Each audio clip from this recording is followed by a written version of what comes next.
Break news. Visakha జిల్లా ఆనందపురంలో ఓ ప్రేమ వ్యవహారం తీవ్ర ఉద్రిక్తతకు దారితీసింది.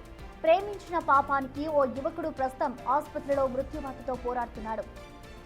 ఇంటర్ నుంచి మొదలైన ఆ జంట ప్రేమాయణం నేడు ఒకరి ప్రాణాల మీదకు తెచ్చింది.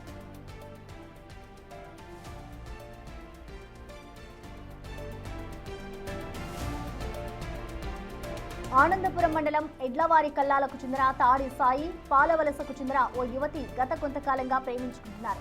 వీరి విషయం తెలిసిన అమ్మాయి కుటుంబ సభ్యులు గతంలోనే సాయిని మందలించారు. అయితే శనివారం అర్ధరాత్రి యువతిని కలిసేందుకు సాయి ఆమె ఇంటికి వెళ్లడంతో అసలు గొడవ మొదలైంది. ఆదివారం ఉదయం సాయి తీవ్ర గాయాలతో విశాఖ కేజీహెచ్ ఆసుపత్రిలో ప్రత్యక్షమయ్యాడు. ప్రస్తుతం అతను కోమాలో ఉన్నాడు.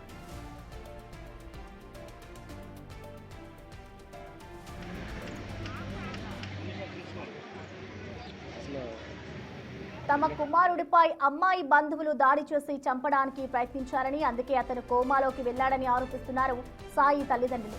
దీనిని హత్యాయత్నం కేసుగా నమోదు చేయాలని డిమాండ్ చేస్తూ ఆనందపురం పోలీస్ స్టేషన్ ముందు ఆందోళనకు దిగారు. తమను చూసి భయంతో యువకుడు ఇంటి మీద నుంచి దూకేశాడని, ఆ క్రమంలోనే గాయాలయ్యాయని పోలీసులకు వివరించారు యువతి తరపు కుటుంబ సభ్యులు. ఇరువురి ఫిర్యాదుతో కేసు నమోదు చేసిన పోలీసులు దర్యాప్తు చేస్తున్నారు.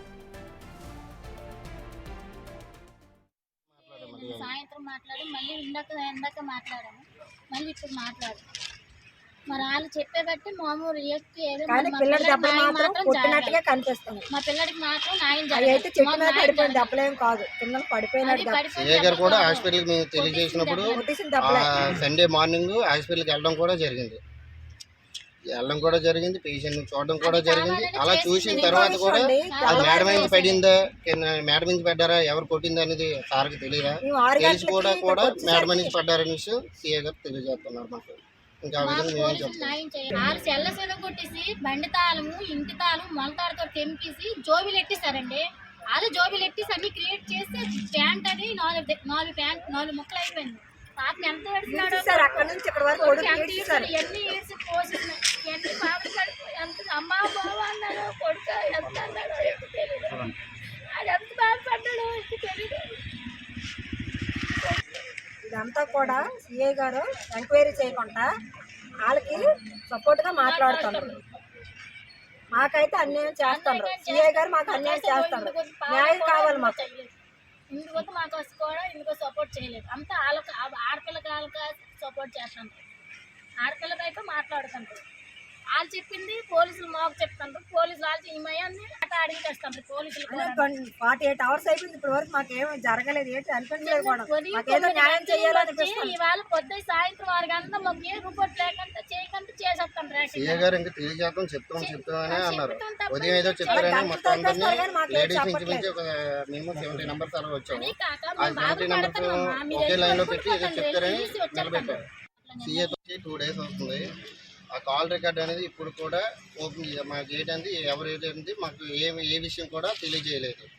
కాల్ రికార్డ్ ఓపెన్ చేస్తే ఎక్కడ ఏంటనే విషయం, ఆ కాల్ రికార్డ్ కూడా ఎందుకు తీయలేదు విషయం కూడా అడిగితే అమ్మాయి ఆల్రెడీ ఒప్పుకొని చెప్పింది కదా, అమ్మాయి రమ్మని చెప్పింది కదా, మేము అందుకే ఇంకెందుకు దాని గురించి తీయలేదు. అమ్మాయి కూడా అందుకనే చెప్పింది. కాల్ రికార్డ్ ఎక్కడైతే తీస్తారనే విషయంతోనే తెలుసుకొని అమ్మాయి ముందుగానే ప్లాన్ చేసుకుని అమ్మాయి నేనే రమ్మని చెప్పి నేనే 2nd floorకి మా ఇద్దరు ఉంటానికి మా వాళ్ళు పిల్లగా భయపడి కింద గెంచేశాడు అనే అమ్మాయి ఇక్కడ ఫిర్యాదు చేసింది. సో ఆ విషయం తెలుసుకొని ఇక్కడ ఏంటంటే కాల్ ట్రాక్ అనేది తీయడం మానేశారు. 2 days అవుతుంది. ఈ ఘటనకు సంబంధించిన లేటెస్ట్ అప్డేట్స్ ని మా ప్రతినిధి రాజు మనకి లైవ్ లో అందుబాటులో ఉన్నారు. రాజు, మనం చూస్తున్నాం ఇటు యువతి బంధువుల వల్లే ఇవాళ యువకుడు హాస్పిటల్ పాలయ్యాడు అంటూ కూడా ఇటు యువకుడికి సంబంధించిన బంధువులు ఆరోపిస్తున్నారు. కాబట్టి అసలు ఏం జరిగింది అనుకోవచ్చు, ప్రస్తుతం యువకుడి సిచ్యువేషన్ ఎలా ఉంది, ఇటు పోలీసులకి ఏమైనా కంప్లైంట్ చేస్తారా, అసలు పోలీసులు దీనిపై ఎటువంటి దర్యాప్తు చేస్తున్నారు? గత కొన్ని సంవత్సరాలుగా సాయి అనే ఆ యువకుడు ఒక అమ్మాయిని ప్రేమిస్తూ ఉన్నాడు. పక్కపక్క గ్రామాలకు సంబంధించినటువంటి సాయి ఆమె ప్రేమించుకుంటున్నటువంటి పరిస్థితుల్లో గత శనివారం రాత్రి సాయిని తన కలవాలని పిలవడంతో సాయి ఆమె ఊరైతే వెళ్ళినటువంటి పరిస్థితి కనిపిస్తుంది. ఊరికి వెళ్ళినటువంటి సమయంలోనే బంధువులకి మరి అక్కడ ఏం జరిగిందనేది తెలియదు. బంధువులు దాడి చేశారని సాయి తరపున ఉన్నటువంటి కుటుంబ సభ్యులు, బంధువులు, గ్రామానికి సంబంధించినటువంటి వాళ్ళు ఆరోపిస్తున్నటువంటిది అయితే ఉంది. మరో పక్కన సాయికి సంబంధించినటువంటి అంటే సాయి ప్రేమించినటువంటి అమ్మాయి తాలూకా బంధువులే మొత్తం సాయిని విచక్షణ రహితంగా కొట్టడం వల్ల కోమాలోకి వెళ్ళిపోయాడని చెప్తున్నారు. ప్రస్తుతం సాయి అయితే ఒక ప్రైవేట్ హాస్పిటల్లో కోమాలో ఉన్నటువంటి పరిస్థితి అయితే ఉంది. ఇక్కడ ఉన్నటువంటి వాళ్ళంతా కూడా సాయి కుటుంబానికి సంబంధించినటువంటి వ్యక్తులు ఆనందపురం పోలీస్ స్టేషన్ దగ్గర గడిచినటువంటి 3 రోజులుగా ఇక్కడే వీళ్ళందరూ కూడా ఆందోళన అయితే వ్యక్తం చేస్తున్నటువంటి పరిస్థితి అయితే కనిపిస్తుంది. ఎందుకంటే ప్రేమించినటువంటి వ్యక్తిని ప్రేమించినటువంటి అమ్మాయి పిలిచింది, అమ్మాయి పిలవడంతో అక్కడికి వెళ్ళినటువంటి వాడిని విచక్షణ కోల్పోయి దెబ్బలు అయితే గట్టిగా కొట్టినటువంటిది అయితే ఉంది. దాంతో ప్రస్తుతం సాయి కోమాలో ఉన్నాడని చెప్తున్నారు. కానీ ఇక్కడ ఇంకొక వెర్షన్ కూడా ఉంది. అమ్మాయి తరపు బంధువులు చెప్తున్నటువంటి దాని ప్రకారం కూడా భయపడి బిల్డింగ్ మీద నుంచి దూకేశాడు అని, దూకేయడం వల్ల ఈ దెబ్బలు తగిలాయని చెప్తున్నటువంటి పరిస్థితి అయితే ఉంది. ప్రస్తుతం సాయికి సంబంధించినటువంటి కుటుంబ సభ్యులు ప్రస్తుతం అయితే ఇక్కడ ఉన్నారు. సాయి తల్లి కూడా ఉన్నారు. అసలు ఏమంటారు ఏంటని అడుగుదాం. అసలు ఏం జరిగిందమ్మా మీ అబ్బాయికి సంబంధించి? 11 గంటలకల్లా వెళ్ళారు. పడుకున్నాడు, రాత్రి 10 గంటలకు పడుకున్నాడు. అన్నం పెట్టాను, తిన్నాడు, పడుకున్నాడు. పడుకున్న తర్వాత మాకు పడుకునిపోయాం. 11:30కి ఫోన్ వచ్చింది, మెసేజ్ వచ్చిందట, అమ్మాయి చేసింది. ఆ అబ్బాయి వెళ్ళిపోయాడు, మాకు చెప్పలేదు, ఎవరో చెప్తే మేము విన్నాం. వెళ్ళిపోయాడు. వెళ్ళిపోయిన తర్వాత 3:30కి ఫోన్ వచ్చింది. ఆ పిల్లడి సెల్కి చిదగొట్టేసి అందరూ సిమ్ తీసి ఆ పిల్లడి సిమ్లో వేసుకొని ఫోన్ చేశారు. వాళ్ళ మేనమామే పక్కా హాస్పిటల్లో కేజీలో పడేశారు. కేజీలో పడేసిన తర్వాత మా పిల్లలు వెళ్ళి ఏంటో యాక్సిడెంట్ అయిందని చెప్పారు. యాక్సిడెంట్ అనగానే మా చుట్టాలు మేమందరం కలిపి బళ్ళు పట్టుకొని అందరం వెళ్ళిపోయినాం. కేజీలో పడేశారు. చాలా సీరియస్ గా ఉందని చెప్పగానే మా అబ్బాయిని తీసుకొని మరొక హాస్పిటల్కి మేము జాయిన్ చేసుకున్నాం. కానీ అంతగా అయినా సరే సపోర్ట్ ఆ పిల్లలు వాళ్ళు ఉన్నారు. కానీ వెళ్ళిపోమని చెప్పాం. మీరు ఎవరో మాకు తెలిసినప్పుడు మీరు ఇక్కడ ఎందుకు ఉన్నారు అని అడిగా. మెడికల్ వరకు వచ్చారు, మేమైతే మాత్రం వెళ్ళాం అని చెప్పారు. పోలే హెల్ప్ చేశారు. చాలా మంచిది. మా అబ్బాయిని బాగా ఇప్పుడు ఇలాగైనా రక్షించారు. అంటే ఇక్కడ సంబంధించి అసలు మేజింగ్ అసలు ఏం జరిగింది అక్కడ? ముఖ్యంగా బిల్డింగ్ మీద నుంచి తోసేశారు, పడిపోయాడు, తనంతట తానే దూకేశాడని వాళ్ళైతే చెప్తున్నారు. అసలు ఏం జరిగి ఉండొచ్చు? పక్కాగా నేను చెప్తాను వినండి సార్. ఒకసారి ఒక మాట 11 గంటలకే సార్, 11 గంటలకే పిల్లని పక్కా ప్లాన్ తో పిలిచారు. పిల్లలను అయితే పక్కా ప్లాన్ పిల్లలు పిలిచి హత్య ప్రయత్నం చేసిన తర్వాత 2 గంటలకి మీ అబ్బాయి యాక్సిడెంట్ అయ్యింది, కేజీ దగ్గర రండి, మీ అబ్బాయి కావాలనుకున్నాడు, ఫోన్ చేశారు. ఒకే గ్రామం, పక్క గ్రామాలమ్మ, పిల్లలు ఎగుపాలవలస. మాది సందక పంచాయతీ, పొడుగుపాలు సందక పంచాయతీ మాది. మగ పిల్లది, ఆడపిల్ల ప్రేమించిన పిల్లది ఎగుపాలవలస.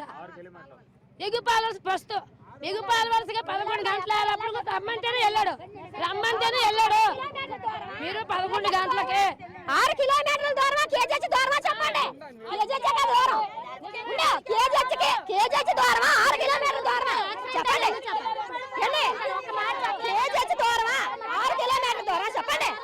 కేజీ దూరమా మా ఇల్లు దూరమా? మా ఇల్లు అసలు అలా కాదమ్మా, అసలు ఏం జరుగుండొచ్చు? వాళ్ళు అంటే ఒంటి మీద ఎన్ని దెబ్బలు ఉన్నాయి ఏంటి అసలు? మాది చందపూర్ పంచాయతీ, ఎడ్లవారి కల్లాలు. ఎడ్ల బాబురావు కొడుకు తాడి బాబురావు కొడుకు తాడి సత్యం కొడుకు సాయి. వాడు ఒక అమ్మాయిని ప్రేమించాడు, పాలవలస అమ్మాయి, ఎగువ పాలవలస. వాళ్ళిద్దరూ రిలేషన్ లో ఉన్నారు అన్నారు. మాకైతే తెలీదు, తల్లిదండ్రులకు కూడా తెలీదు. రాత్రి శనివారం నైట్ 11:30 ఆ టైంలో మెసేజ్ చేసింది అమ్మాయి. నేను ఒక్కరిదానే ఉన్నాను, ఒంటరిగా ఉన్నాను, నువ్వు రా, కలవాలని ఉందని చెప్పింది. చెప్తే ఈ అబ్బాయి వెళ్ళాడు. కనీసం మేడపైన 4 అబ్బాయిలు 5 అబ్బాయిలు పడుకుంటారు ఎప్పుడు. ఆ పడుకున్న వాళ్ళకి కూడా చెప్పలేదు. స్కూటీ పట్టుకొని వెళ్ళిపోయాడు. ఆడు వెళ్ళిపోయిన విషయం ఎవరికి తెలియదు. నైట్ వేవుకు చావున 3:30 ఆ టైంలో ఫోన్ చేశారు. ఇలాగా మీ అబ్బాయికి, అది వీళ్ళకి కూడా చేయలేదు, వీళ్ళ ఫ్యామిలీకి సంబంధించి ఎవరికి చేయలేదు. తాటుకలు తీస్తారు కదా, ఎలా వచ్చింది సమాచారం? ఎలా వచ్చిందమ్మా? అంటే ఈ తాటుకలు తీస్తారు కదా యాతవాళ్ళు, అతనికి ఫోన్ చేశారు. ఇలాగా తాటి సత్యం కొడుకు సాయికి యాక్సిడెంట్ అయ్యింది, మీరు రావాలి, బాగా సీరియస్ గా ఉంది అని చెప్పారు. ఈ లోపు ఇతను నమ్మలేదు. నమ్మక వాళ్ళ డాడీకి ఫోన్ చేశారు. వాళ్ళ డాడీ నైట్ డ్యూటీలో ఉన్నారు. ఫోన్ చేస్తే వాళ్ళ తాడుకు చిన్నాన్నలకు ఫోన్ చేస్తే ఇలాగ సాయికి యాక్సిడెంట్ అయిందంట, మీరు రావాలని అంటే సాయి ఏమి ఈ మిగతా వాళ్ళందరూ వెళ్ళారు. మా అలాగేదమ్మా, అక్కడికి వెళ్ళి చూసిన తర్వాత యాక్సిడెంట్ అయినట్టు ఉన్నాయా, దెబ్బలో కొట్టినట్లు ఉన్నాయా, ఏంటి అసలు? అండి మా తమ్ముడు మా సాయి ఇంకో సాయి తమ్ముడు వెళ్ళప్పటికి KGH లో బెంచ్ పైన పడేసి ఒక బాటిల్ పెట్టి వదిలిస్తారు. బాటిల్ పెట్టి వదిలిస్తే మా తమ్ముడు చూడగానే మేము ఫోన్ చేసాం, వాళ్ళ మాయ ఫోన్ చేశాడు. ఉందమ్మా అతని సంగతి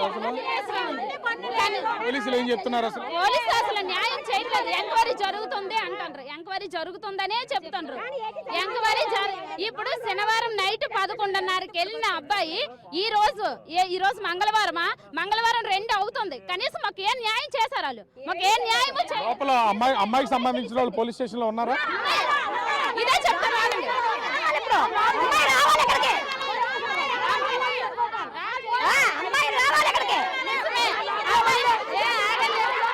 అంటే ఇక్కడ ఖచ్చితంగా ఒకటైతే కనిపిస్తున్నటువంటి పరిస్థితి అయితే కనిపిస్తుంది. ముఖ్యంగా చూస్తే అమ్మాయికి సంబంధించినటువంటి వాళ్ళు, అంటే ఎవరైతే దాడి చేశారు, కొట్టాడు అని చెప్పబడుతున్నటువంటి వాళ్ళైతే ప్రస్తుతం అనంతపురం పోలీస్ స్టేషన్లో ఉన్నటువంటి పరిస్థితి అయితే కనిపిస్తుంది.